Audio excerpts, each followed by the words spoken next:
Vida e saúde. Apoio cultural. Unimed Fortaleza. Uma ampla rede de laboratórios sempre perto de você. Unimed Odonto. Completa a sua saúde.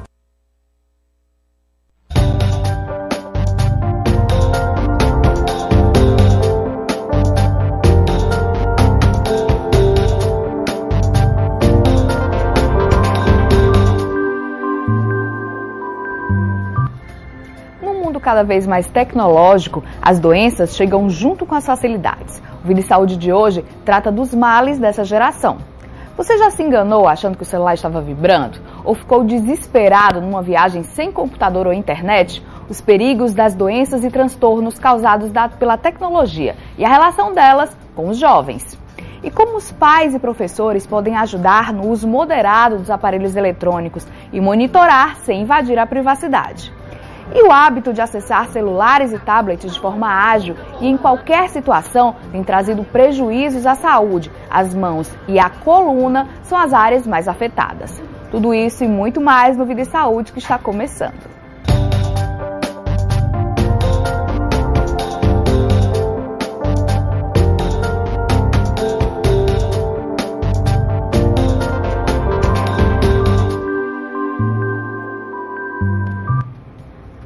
Olá!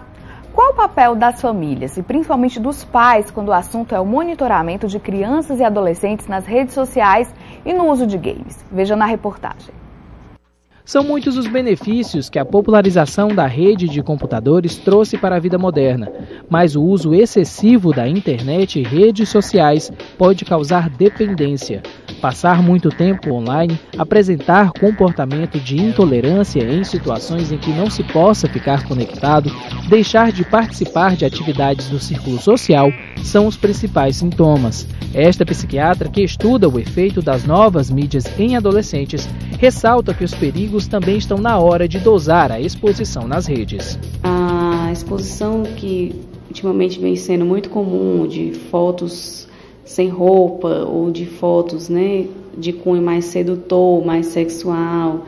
Então os adolescentes precisam entender que o que se posta na internet não se tem como tirar, se não é fácil tirar, então o que está lá vai ficar lá.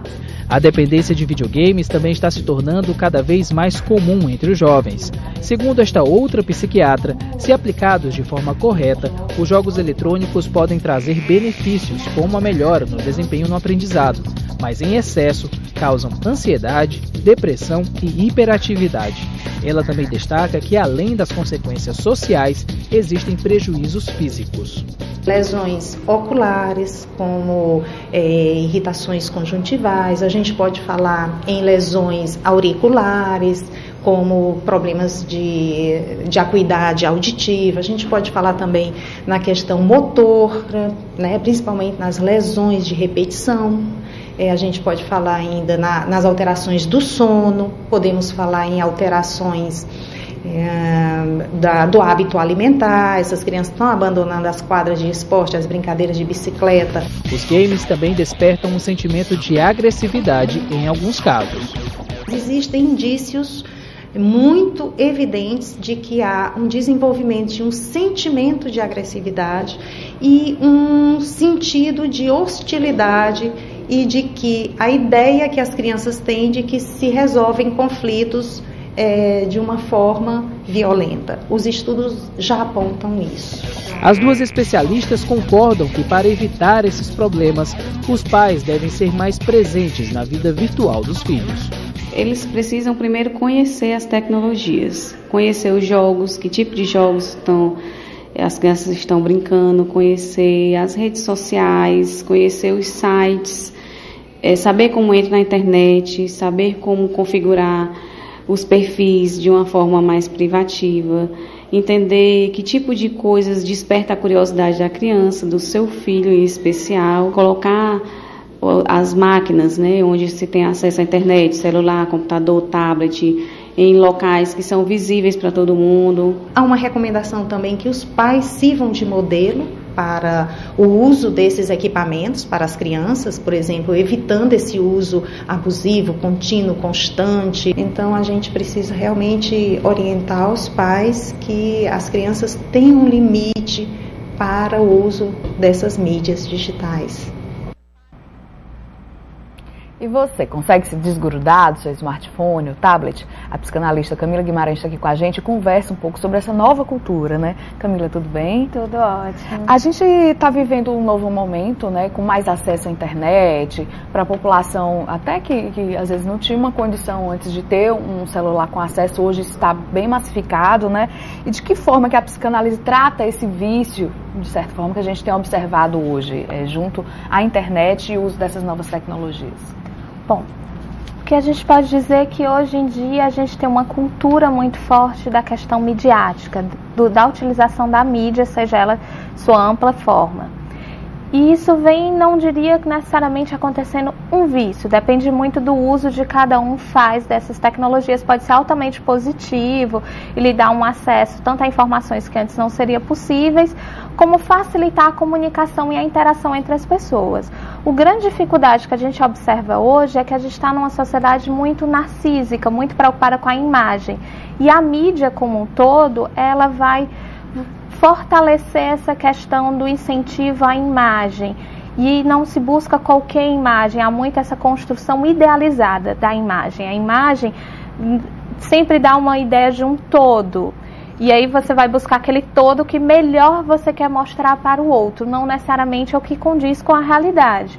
E aí acaba surgindo um certo vício nessa necessidade de estar sempre se mostrando, sempre buscando essa imagem ideal, perfeita. E principalmente nos adolescentes que estão construindo ainda a sua imagem, isso se torna extremamente mais forte. E observando esse comportamento, né, que você falou que seria uma questão cultural, não só desses aparelhos que a gente tem observado agora, não, assim, não apenas se restringir a um smartphone ou a um tablet, né, isso de uma própria cadeia da indústria, né. Os adolescentes, como é que a gente pode ajudar nesse processo de construção dessa identidade, como você falou, e utilizar essas ferramentas que a gente tem de uma forma positiva e útil para a vida? Bom, algo que é sempre super importante é que a sua vida não fique restrita apenas às redes sociais, ao universo virtual. Que esse universo virtual seja um facilitador para uma interação que vá para o mundo real. Eu vou me utilizar da rede para conversar com os meus amigos, para marcar um encontro real. É sempre importante que saia do virtual para ir para um real. Então eu vou conversar aqui para conseguir uma informação, algo, mas eu não vou deixar de sair, não vou deixar de encontrar os meus amigos, não vou deixar de ter uma vivência que vai sair desse universo. E sempre lembrando que tem que trabalhar muito com esse adolescente, que não existe aquela imagem perfeita, que existe sim as diferenças, que você não pode estar simplesmente preocupado com essa coisa do número que a rede social dá tanto, de eu preciso de 1000 seguidores, quantos mais curtidas eu recebo, melhor. Não, que a sua vida tem que ser pautada nas suas questões e não necessariamente em curtidas ou em números. E isso tem que ser um trabalho de uma educação que venha de casa. Os pais têm que passar essa orientação de que a vida dos filhos deles não estão pautadas em simplesmente em números, em seguidores e estar aparecendo.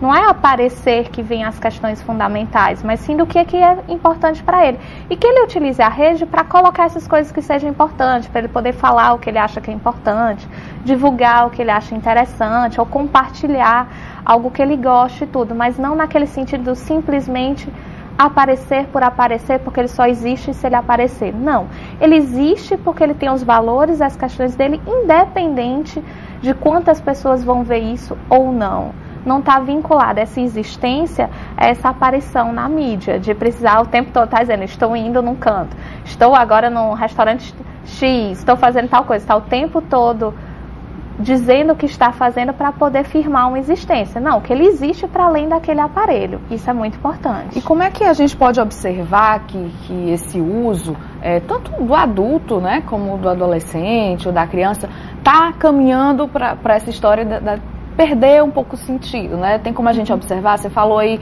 tô no restaurante tal, mas acho que todo mundo faz isso, né? Em algum momento você vai colocar, tô no restaurante tal, ou tô aqui de férias, coloca lá a foto da praia, etc.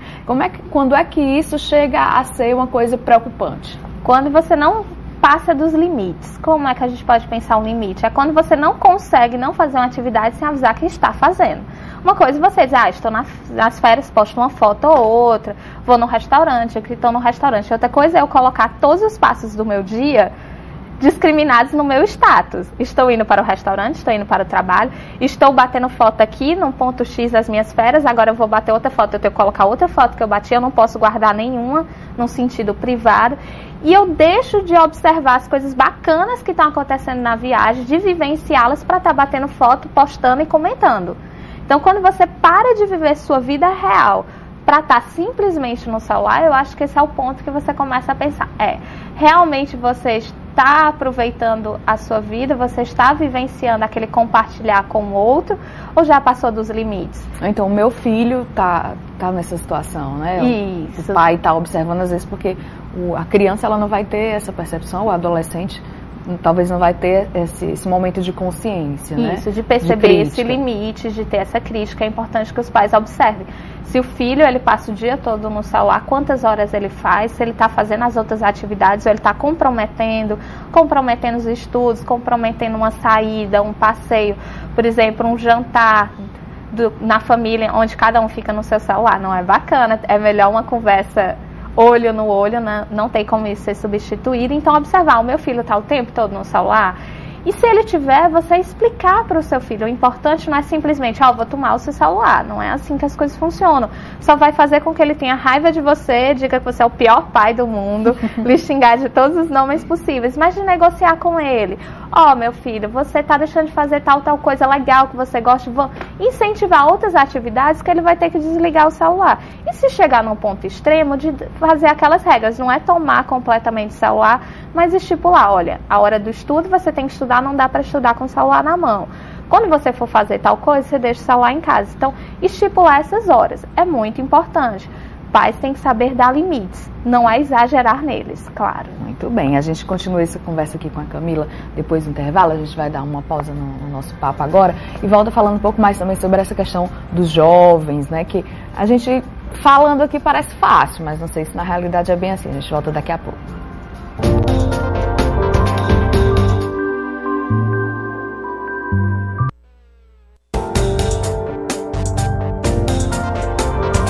Vida e Saúde. Apoio Cultural. Unimed Fortaleza. Uma ampla rede de laboratórios sempre perto de você. Unimed Odonto. Completa a sua saúde.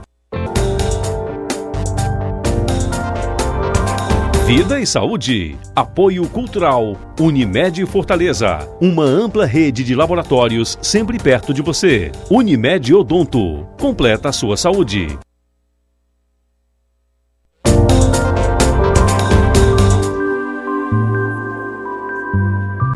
Voltamos com Vida e Saúde. A toda hora somos bombardeados com novidades tecnológicas. São software, aparelhos mais modernos e novas redes sociais que prendem cada dia mais a esse mundo digital e tecnológico. O resultado disso são pessoas que não conseguem desgrudar do celular e do computador, e principalmente os jovens. Você já ouviu falar em nomofobia? Síndrome do toque fantasma ou cibercondria? Em um mundo onde a tecnologia chegou para ficar, essas doenças têm se tornado cada vez mais comuns entre crianças e jovens. Nomofobia nada mais é do que uma doença que causa pânico e desespero por causa da falta do celular ou qualquer outro dispositivo móvel. A síndrome do toque fantasma é uma das doenças mentais mais comuns. É quando o seu cérebro faz com que você pense ou até mesmo sinta que seu celular está vibrando. E cibercondria é a tendência de acreditar que você tem doenças sobre as quais leu online. Todas elas fazem parte de uma nova geração de doenças desencadeadas a partir do uso de aparelhos tecnológicos. Entre os jovens, o uso excessivo desses dispositivos está cada dia mais corriqueiro. São tantas as distrações do mundo digital que algumas vezes eles nem sentem o tempo passar. Eu acho que quase 24 horas. Meu pai até reclama porque eu fico muito tempo no celular e tal, no WhatsApp. Mas acho que em média de umas 10, 15 horas por dia. Muitas vezes eu uso o WhatsApp de noite e eu fico lá e eu não tenho noção do tempo, e quando vejo já é tarde. Aí pra acordar no outro dia de manhã dificulta mais.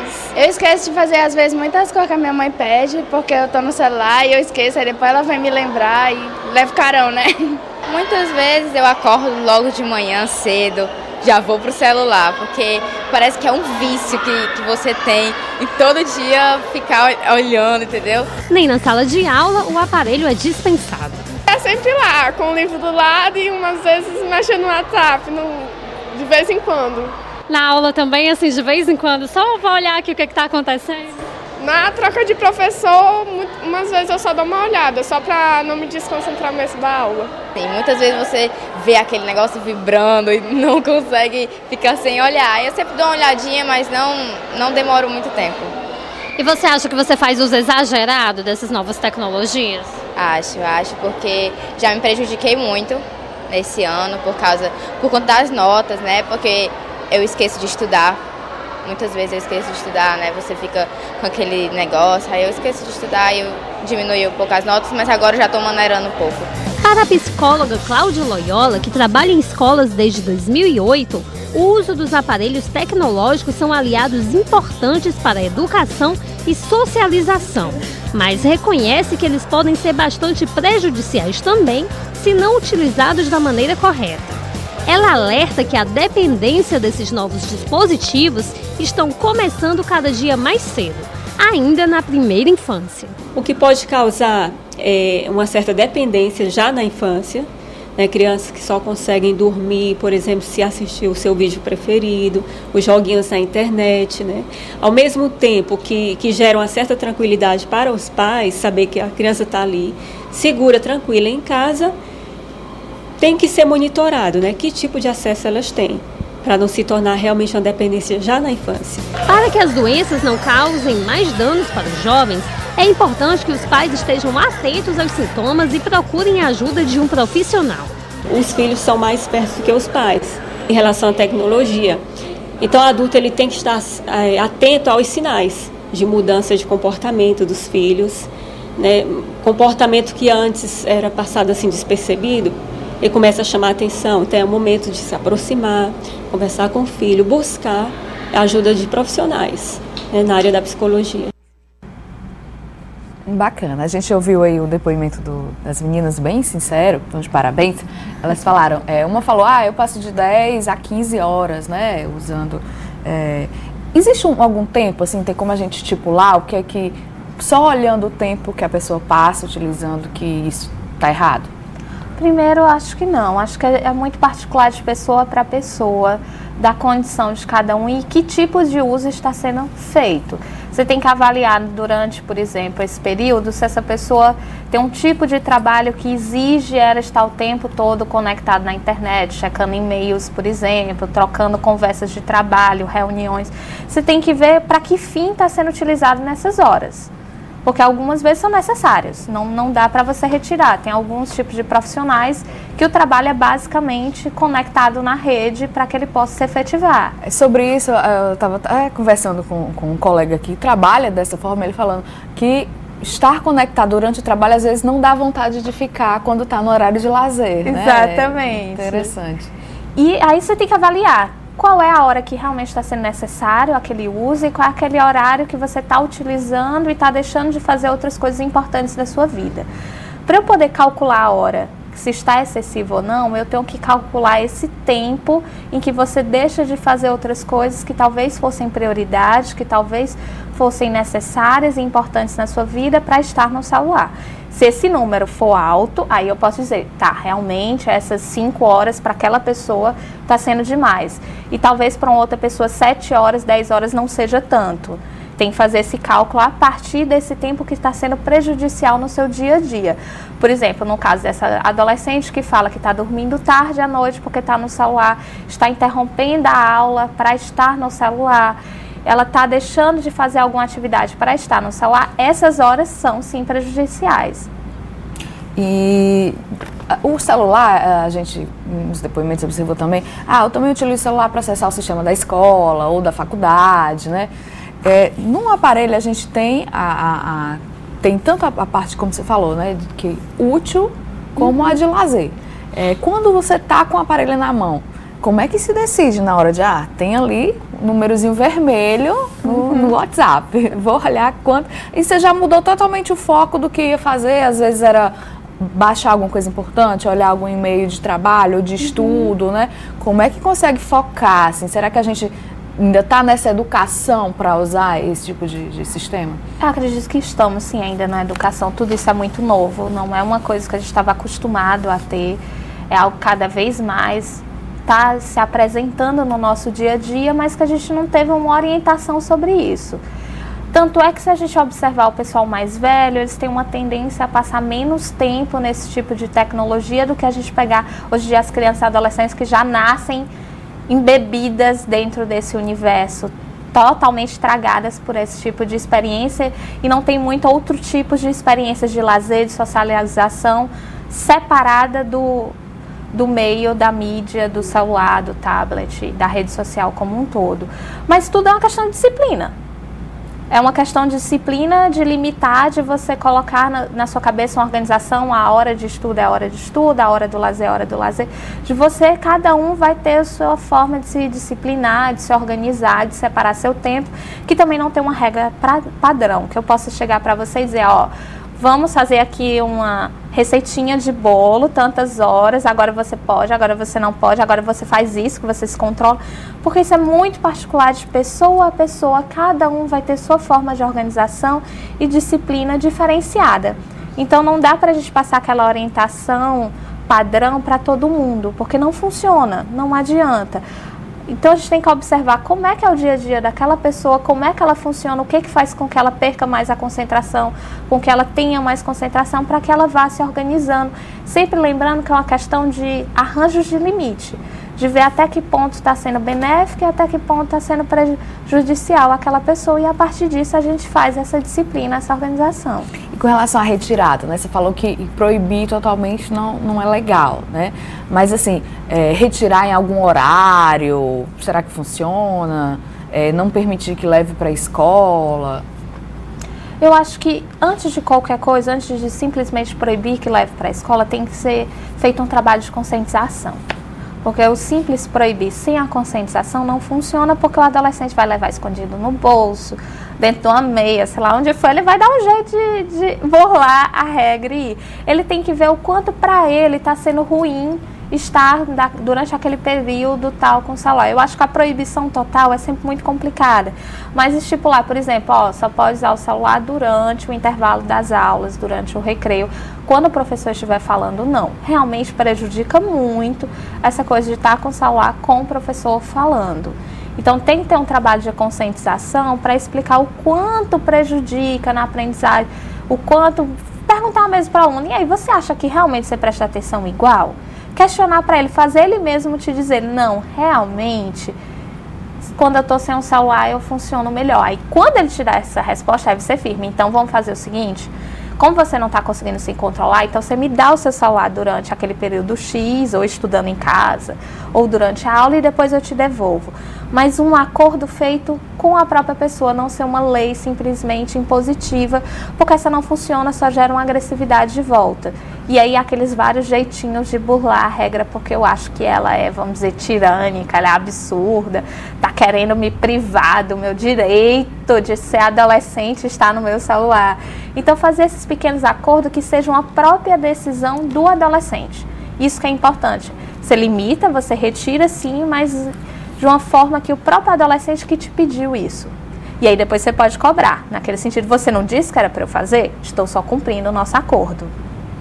E continuando nessa questão dos pais, né? A questão do monitoramento hoje, assim, a gente sabe que existem dispositivos de monitorar, o computador, né, aplicativos. Às vezes os pais não têm conhecimento ou procuram saber, e também gera um conflito, né, nesse momento de, vou usar aqui um sistema que vai monitorar, eu vou colocar, quero que você me mostre o que é que você tá fazendo e tal. Como é que pode funcionar isso de uma maneira menos traumática? Eu acho que, primeiro, para crianças pequenas, eu acho importante você ter aquele bloqueio de certos sites, certos programas, para limitar mais ou menos o que a criança realmente pode ter acesso, porque ela não... certas informações vão ser muito danosas, porque ela não vai ter noção sobre aquilo, não vai saber digerir aquele tipo de informação e às vezes ela acessa sem querer, sem nem estar procurando. Eu acho que você pode fazer esse sistema de bloquear e tudo para deixar, não, só pode estar nesses tais joguinhos, mexer nisso e naquilo. Eu acho que é interessante, sim. Agora, quando a gente já está pensando algo maior, já um adolescente que já está começando a ter responsabilidades, que já tem que estar aprendendo a se colocar na vida adulta, não adianta mais você bloquear. Por quê? Porque ele vai encontrar formas de desbloquear, ou olhar na casa do amiguinho, no colégio, ele vai encontrar formas, você não tem como limitar o universo dele. Então o importante é fazer aquele acompanhamento da orientação, chegar para o filho e dizer, ó, meu filho, tem programas X, X e Y aí no computador, você pode acessar tais informações e dizer o que você acha interessante, o que não acha, falar abertamente com ele e ter aquela preocupação de participar junto. Ah, o meu filho passa muito tempo jogando um videogame. Faça do videogame uma aproximação, jogue com ele também. Assim você vai saber o que tipo de jogo ele joga. E também nessa história de jogar junto, você pode apresentar os jogos que você acha mais interessantes de uma forma super lúdica, divertida. De, meu filho, esse aí eu não gosto. Não é bom quando a gente joga os dois juntos? Então vamos jogar esse aqui que o seu pai gosta mais? E aí você vai puxando para outras coisas de uma forma assim bem direta e que vai se tornando divertida. Passa o dia todo assistindo vídeo do YouTube, por que você não assiste comigo também? Vamos assistir os dois juntos, vamos conectar aqui o computador na televisão, vamos ver. E aí o pai assistindo aquele vídeo pode pegar informações de como é que o filho está na escola e puxar um assunto e se aproximando. E pouco a pouco vai desligando também da história só do computador sozinho ali e passa a ter uma educação, uma conversa com o pai. Então essa coisa estrita do restringir eu não acho tão interessante. Agora, nesse junto, você vai monitorando, mas sem necessariamente dizer que está vigiando. É uma coisa assim participativa, mas você dá limite. Então aquela coisa, eu te dou liberdade, mas também não é aquela liberdade total, sem nenhum tipo de orientação ou acompanhamento. Ok, Camila. Muito obrigada pela sua participação aqui com a gente. Felizmente a gente não tem mais tempo nesse bloco, mas foi bem bacana o nosso papo. No próximo bloco a gente continua falando sobre esse tema e vai discutir um pouco mais sobre essas doenças, né? A gente viu aí falar sobre a vibração, fantasma, uma viagem, já pensou, uma viagem sem internet? A gente fala sobre isso no próximo bloco.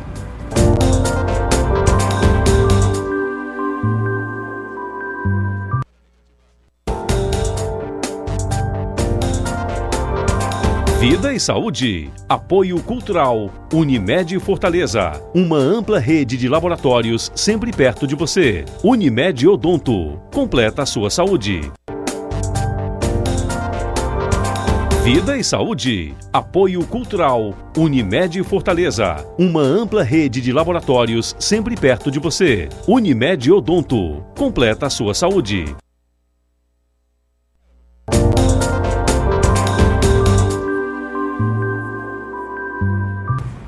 Estamos de volta com Vida e Saúde. Agora a gente recebe o psicólogo Tauílio Toné, que conversa um pouco mais com a gente sobre essa questão das doenças ligadas à tecnologia. Tauílio, a gente estava falando aqui um pouco sobre a questão dos jovens, né, que a gente se preocupa realmente, mas as doenças da tecnologia, elas estão relacionadas com os adultos também, né? A gente está aí submerso nisso. Quando é que a gente observa que o comportamento, ele faz parte de uma dessas doenças que a gente falou aqui? A gente citou a nomofobia, né? E outras doenças que tem um nome bem esquisito, cibercondria, que a gente também nunca ouviu falar. É só observar isso. Já pontua que existe um transtorno. O que a gente pode observar aí num quadro geral de que a pessoa não está bem, seja adulto ou adolescente? Esse fenômeno dessas doenças relacionadas a esses dispositivos eletrônicos é algo mais recente na psiquiatria, inclusive não tem uma classificação consensual, aceita pelos manuais classificatórios de doenças atuais. Esse termo nomofobia, ele vem de mobilefobia, né, um medo de ficar sem o celular. Então existe uma certa dependência normal, né, que nós precisamos ter nossos celulares. Tem uma questão de saúde, de poder localizar pessoas, ser localizado, mas existe também a dependência patológica, quando a ausência desse celular leva a sintomas de ansiedade, de nervosismo, de angústia, né, própria irritabilidade, e alguns estudos demonstram também que o uso excessivo dessas tecnologias acaba desencadeando sintomas de transtorno de ansiedade, fobia social e também depressão. E interessante observar alguns pesquisadores na área que tentam classificar essas doenças do ponto de vista mais criterioso, de critérios diagnósticos, se assemelha bastante a algumas iniciativas recentes com a classificação de dependência química, por exemplo, né, modificando o objeto, né, de vício, no caso a droga, pelo dispositivo eletrônico. Então a pessoa ela tem abstinência, por um lado, né, ela fica sem o aparelho eletrônico e tem ansiedade, nervosismo, angústia, como eu citei. Quando ele vai utilizar o aparelho, existe uma descarga de neurotransmissores em áreas cerebrais, como a dopamina, por exemplo, relacionados ao prazer, relacionado também com essa questão do vício em jogos, né, vício, consumo excessivo de produtos, sexo. Existem também outros fatores como conflitos pessoais que são gerados a partir daí, conflitos com a família, outras questões, uma tolerância que a gente chama na questão da droga, né, em relação ao dispositivo eletrônico. Então a pessoa planejou passar 2 horas utilizando o aparelho, mas passa a utilizar 3, 4 horas. O estudante, por exemplo, se programou para fazer uma pesquisa na internet e acabou utilizando mais o Facebook, outros sites e outros que não tem a ver com o que ele se programava. Então ali já começa a surgir um conflito a partir desse uso. Se por um lado a tecnologia veio para facilitar a nossa vida, um acesso a novas informações, por outro lado esse uso excessivo pode prejudicar a vida dele em diversos âmbitos, não só profissional, acadêmico, mas emocional e pessoal também. Em consultório, assim, as pessoas já têm procurado o consultório por conta desse tipo de problema? O que você tem observado?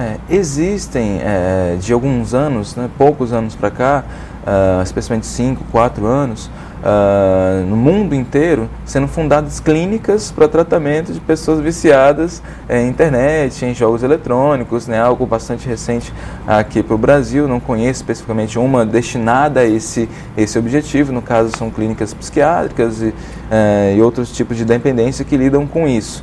Mas existem especialidades, né, especialistas para falar sobre essas questões. É interessante observar que, se por um lado existe esse termo rede social, né, tem até um ditado moderno, né, que eles citam, a rede social ela aproxima as pessoas distantes e distancia as pessoas próximas. Esse contato que as pessoas estão acostumadas a ter pela internet, colocando apenas palavras, no máximo emoticons, né, aquelas carinhas, distreina um pouco a pessoa desse contato com o sujeito, com um ser real, né, com a vida real, esse contato, esse olho no olho, essa detecção da expressão facial, da postura corporal, do tom de voz, essa leitura emocional do comportamento do outro, que determina muito mais a comunicação do que a palavra em si, a palavra que é colocada ali nas frases, no Facebook, no WhatsApp. É por isso que a gente até encontra pessoas que se comunicam muito bem por texto, às vezes por mensagem de texto, ou por celular, ou smartphone, do que às vezes quando chega no momento de cara a cara ela dá aquela travada ou fica tímida. Exatamente, isso, né? Tem muito essa relação. Por um lado, tem aquele tipo de sujeito que sofreu bullying na infância, que já tinha uma dificuldade de se relacionar com os coleguinhas desde cedo e encontrou no espaço virtual, na realidade virtual, um refúgio disso. Lá ele não mostra sua cara, ele não está de frente ao aspecto emocional do sujeito que interage com o seu cérebro de maneira a despertar emoções que muitas vezes ele não foi treinado, não foi acostumado a lidar com isso. Por outro lado, tem aquela pessoa que antes não tinha esse problema e, diante do uso excessivo, progressivo das redes sociais, ele passou a desenvolver, ter mais dificuldades nessa habilidade social. Então, o uso excessivo da rede, em termos de cérebro, né, nós temos áreas neurais destinadas à inteligência emocional, que, por um lado, não é ensinado, né, na escola, enfim, na faculdade, enfim, a família nos preocupa claramente com isso, mas, por outro, é algo que é treinado. E se ele não treina, ele perde essa habilidade. Então perde a habilidade de se comunicar com a pessoa, que é o que de fato vai trazer o benefício para ele. Não adianta eu ser um gênio de qualquer área, mas se eu não souber tratar bem as pessoas, eu não vou ter aquela ascensão, aquela progressão que eu almejava. estudos de psicologia e neurociência demonstram que essa habilidade de se relacionar com pessoas, de tratar bem as pessoas, a inteligência emocional, é o grande fator relacionado a essa busca para a felicidade, uma eficácia do ser no mundo. Então, esse uso excessivo dessa rede acaba prejudicando o que é de mais importante nesse contato social e, vamos dizer assim, na felicidade, né, de cada um. Você falou aí a questão do tratamento, né, que nos Estados Unidos já existem clínicas especializadas. A gente pesquisando sobre o tema aqui em Fortaleza, procurando os hospitais de saúde mental, a gente observou que existe uma lacuna muito grande em relação a esse tipo de tratamento, principalmente para quem não tem acesso a um plano, que pode procurar um profissional particular, etc. E assim, a gente até fica aí a demanda, né? Porque existe muita gente que está passando por isso, famílias que precisam, às vezes tem um jovem lá em isolamento que pode cair numa situação de depressão e ter problemas ainda mais graves por conta dessa falta de assistência, né, do sistema público. A gente visitou, inclusive, o Hospital de Messejana, o Hospital de Saúde Mental de Messejana, já o Hospital da Universidade Federal, o Hospital Walter Cantídio, já tem um pouco mais... está um pouco mais apto a receber esse tipo de gente, mas não existe ainda isso que você falou, né? E a gente está em constante mudança, né? Tem a necessidade de buscar esse tipo de tratamento e oferecer isso para os nossos jovens, né? Essa modernidade, né, esses avanços tecnológicos, eles precisam ser estudados, precisam ser discutidos até para a gente compreender a realidade e oferecer um serviço de melhor qualidade para as pessoas que têm essa necessidade. Geralmente, pessoas que sofrem com essa compulsão, essa dependência por jogos eletrônicos ou dependência de internet, são tratadas, recebem um tratamento para depressão, ou para ansiedade, ou para fobia social, ansiedade generalizada, ou o que nós chamamos de comorbidades. Doenças que acompanham uma doença específica. No caso, como eu falei anteriormente, não está claro se essa dependência por jogos eletrônicos, por exemplo, ou dependência pela internet, é um diagnóstico primário. Uma doença em si, que é acompanhada de outras doenças. Ou até que ponto a pessoa já tem uma predisposição para o transtorno de humor, transtorno de ansiedade, e sintomatiza ali naquela relação com o dispositivo eletrônico. A pessoa que quer atendimento para isso, ele deve procurar um terapeuta, deve procurar um psiquiatra para lidar com esses sintomas e ajudá-lo a não sofrer desse uso excessivo, das consequências negativas que são essa manifestação com a realidade virtual. Ok, Tauílio, eu quero agradecer a sua presença aqui no nosso programa. Um pai que está preocupado com isso, a gente deu uma dica mais ou menos de como é que deve buscar. Infelizmente, a gente sabe que não tem isso no serviço público, mas buscar um tratamento terapêutico e para transtornos mentais já é um início, né, de busca. Isso, eu diria, né, para esse pai que, concordando, né, com a psicanalista anterior que falou aqui, essa questão de você restringir não é interessante. É importante colocar regras, né, colocar horários e oferecer algo que ele possa substituir e estimular também esse contato social, né, fazer um esporte, se relacionar com pessoas do mundo real e não apenas no mundo virtual. O próprio nome está dizendo, realidade virtual. Ok, muito obrigada. Daqui a pouco a gente vai para o intervalo e volto falando sobre mãos e colunas doloridas. Esse desconforto persistente pode ser culpa da forma como a gente tem utilizado o computador ou o celular. Daqui a pouco.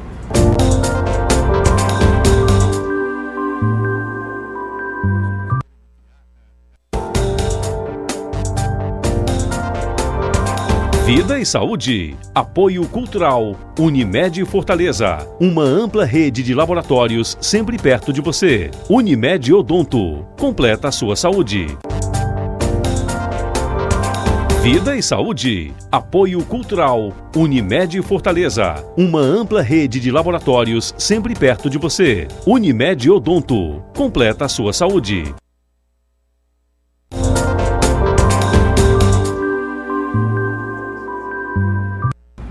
Aquela dor chata na coluna ou um desconforto nas mãos. Você sabia que esses são sintomas de lesões relacionadas às novas tecnologias? São as LERs, pelo uso incorreto de aparelhos eletrônicos. A estudante Marina Bastos faz uso do celular várias horas por dia.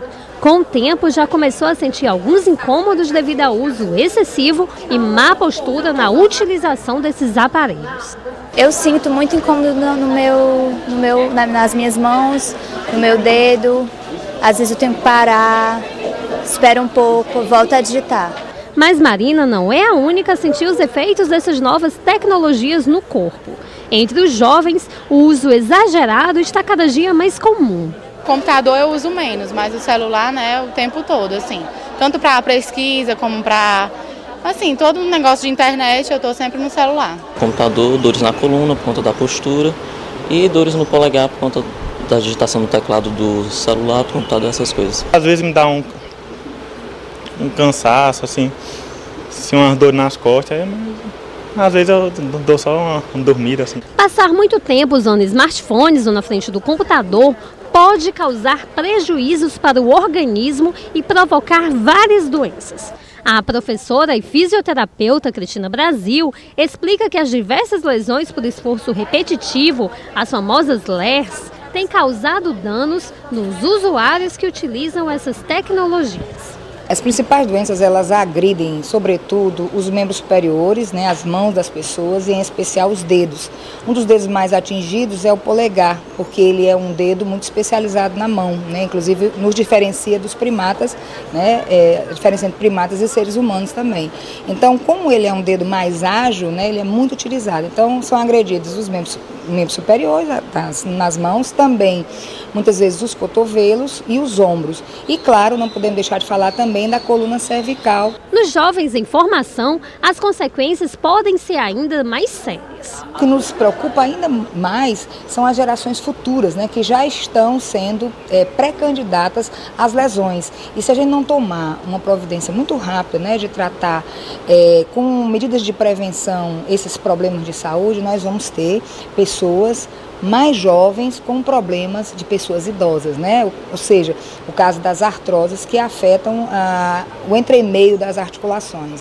A fisioterapeuta alerta que alguns procedimentos são essenciais para evitar as lesões provenientes destes excessos. Posturas diferenciadas, né, de alongamento dos grupos musculares que ficam mantidos em posturas inadequadas, desde também um tratamento um pouco mais complexo, né, em que o indivíduo vai ao estabelecimento de saúde, uma clínica com fisioterapia. Em casos mais graves também é necessário, às vezes, um procedimento cirúrgico, uma intervenção cirúrgica.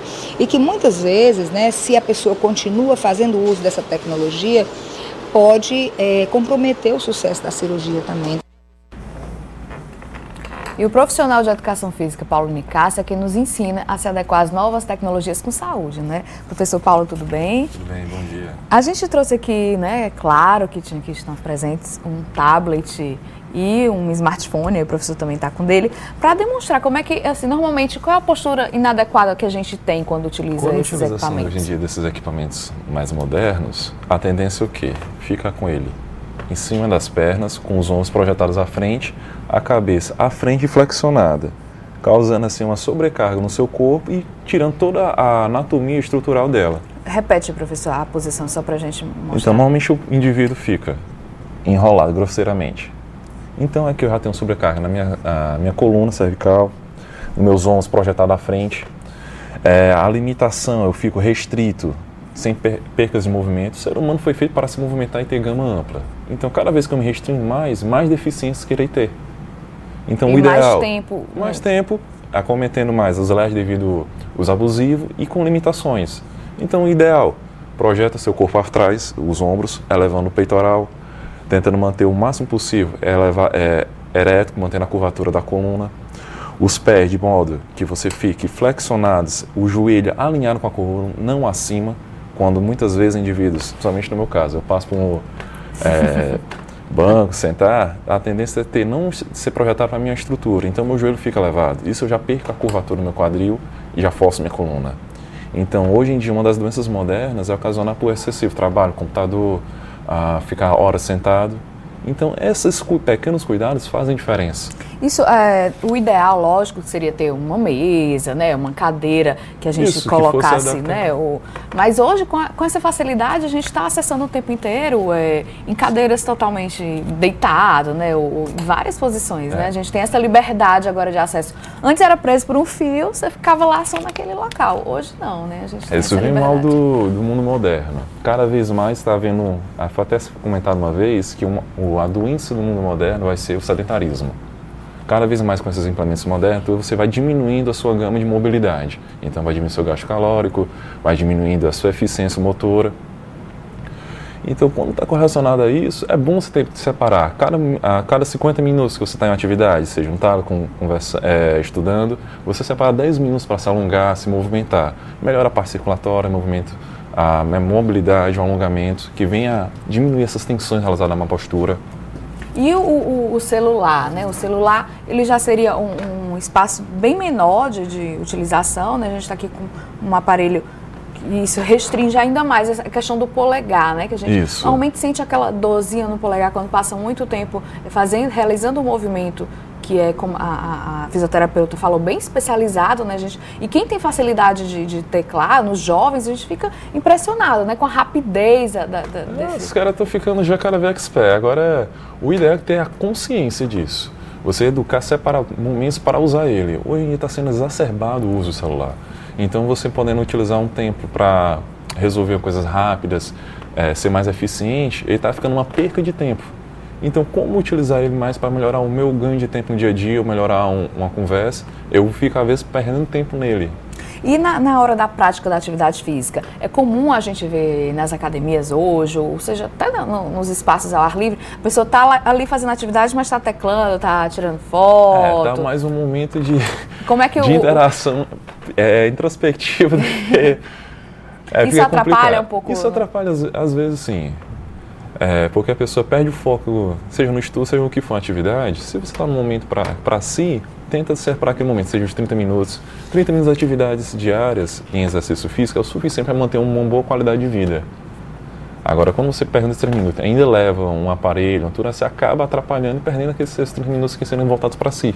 E com relação à obesidade, por conta desse sedentarismo, né?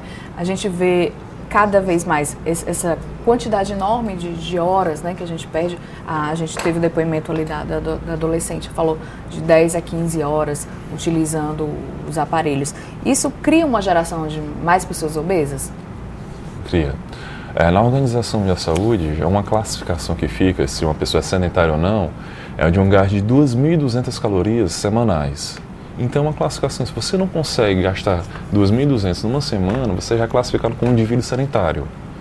Então, a pessoa cada vez mais diminui a mobilidade, diminui sua atividade, seu gasto calórico. Cada vez vai ser mais propício a desenvolver uma obesidade e a desenvolver doenças metabólicas, como diabetes, hipertensão, que vêm ser perigosas. E que exercício a gente poderia aqui dar como dica, né, para quem quem utiliza muito, seja porque gosta, por prazer, por lazer, ou porque tem um ambiente de trabalho que acha necessário? Cada 50 minutos você pode fazer uns trabalhos de alongamento. Como a tendência é você fazer momentos opostos aqui, você fica a postura, então eu fico com os pulmões projetados à frente, com a curvatura flexionar a cabeça baixa, eu irei fazer um movimento contrário. Então, levando o peitoral, tentando abrir meus braços, alongar o peitoral, e o polegar é uma referência, você rodar externamente. Então, fazer movimentos em abdução, irão trabalhar mais alongamento da parte peitoral e diminuir um pouco o desestresse. Outra também você pode fazer é levar o pé. Ixi, tem um fio aqui. Tá preso, mas tudo bem. Tudo bem. Elevando o seu corpo, elevar os braços, fazer um trabalho de alongamento. Isso ajuda a aliviar um pouco a sobrecarga que tem nas costas e ativar a musculatura para estabilizar um pouco mais. Ok, professor. Eu acredito que procurar ter essa pausa e seguir um pouco esses tipos de atividade já dá um alívio, né? Mas quando é que deve procurar um médico? Assim, tem uma frequência dessas dores? Já depois de um tempo começa a ficar crônico o quadro de dor. Aí já é um quadro mais preocupante. Então, se você tiver um quadro de desconforto, lombares, na cervical, é bom estar procurando exames para ver se não há um comprometimento maior da coluna. Que aí pode ter associado alguma doença pré-existente ou até agravar, né? Porque tem muita incidência de hérnias, protusões discais, principalmente na coluna. Ok, professor Paulo, quero agradecer sua presença no nosso programa hoje aqui. A gente, felizmente, não tem mais tempo, o Vida e Saúde está terminando. Se você ficou ainda com alguma dúvida ou tem alguma sugestão para mandar para a gente, seja sobre esse tema ou sobre outro que você quer ver aqui no programa, acesse nosso e-mail videsaude@tvopovo.com.br. Agradeço a sua companhia e aproveito para te convidar para assistir o nosso próximo programa. Até lá!